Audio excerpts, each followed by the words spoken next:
She wants to do something local. You have hunger here in Portland and you have homelessness here in Portland. So you need to address that issue in your own backyard before you join Amnesty International or anybody else.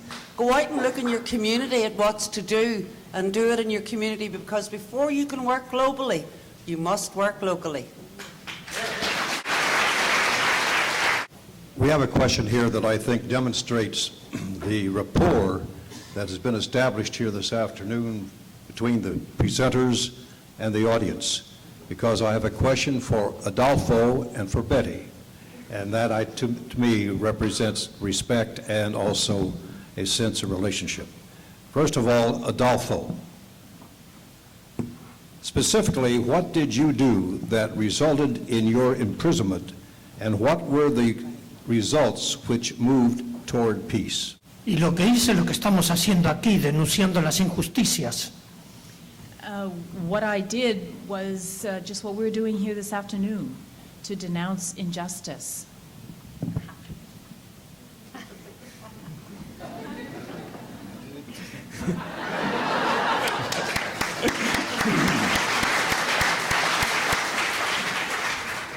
Cuando uno veía que secuestraban niños, que los vendían, los regalaban, cuando uno veía que torturaban, asesinaban, sufrimos la prisión, las torturas, los vuelos de la muerte. Y yo sobreviví gracias a la solidaridad internacional. Soy uno de los sobrevivientes. Y también Amnesty International me adoptó como prisionero de conciencia. I simply denounced what was happening, the kinds of injustice that we were seeing all around us. When we see that children were being kidnapped, they were being sold and given away. I was among the kidnapped. I was among the prisoners who disappeared in Argentina. I suffered the death flights, but I'm one of the lucky ones. I'm one of the people who survived, and I survived thanks to international solidarity. I was adopted by Amnesty International as a prisoner of conscience.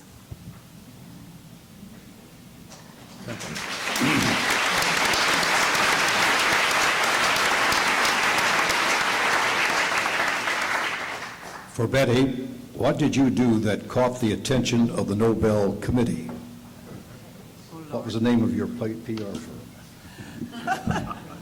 Actually, I think what happened to us, I sometimes think that the peace movement in Ireland was born in media silly season. It was kind of August and there wasn't a lot going on, you know. And here come these two women. What a marvelous story, you know. They referred to us as ordinary housewives. Yeah. Now that really made me angry. Because I've never met an ordinary housewife, have you?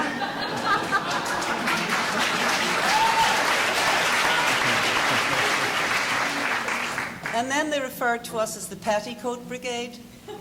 You know, that would let you know the intellect of the media is way up. You know? I think what caught their attention was, you know, when I go anywhere to speak, I'm very conscious that you don't see the women standing behind me and beside me. But there were hundreds of thousands of them on the streets of Belfast.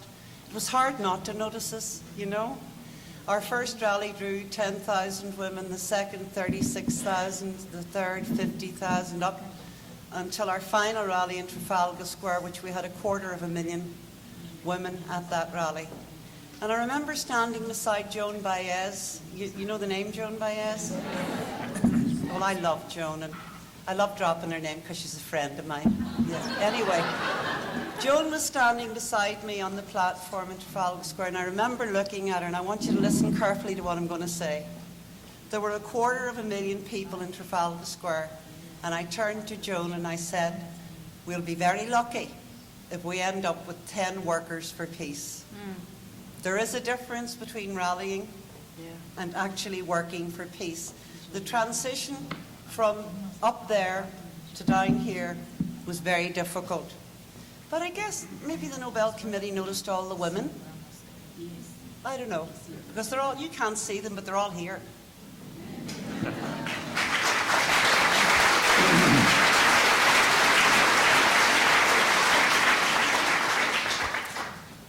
I have a question for Dr. Schultz.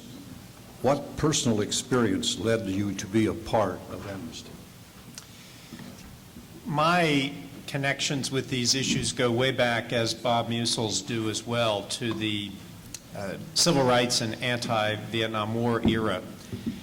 When I was 19 years old, considering being a Unitarian Universalist minister, I was asked to serve as the minister of a little tiny church in a little tiny town called Kent, Ohio.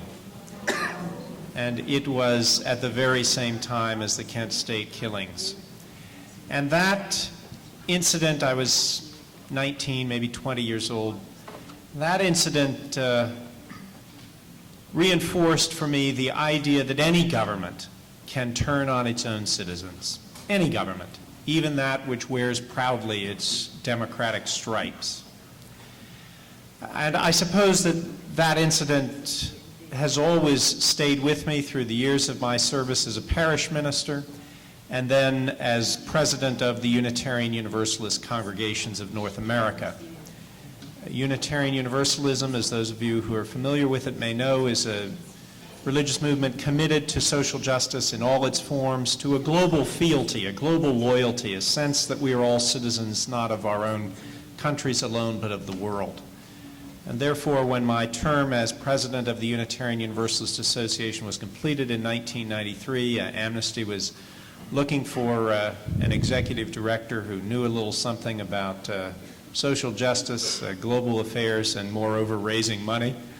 And it was a very nice match, and I'm pleased to say it's remained so until through today. Thank you.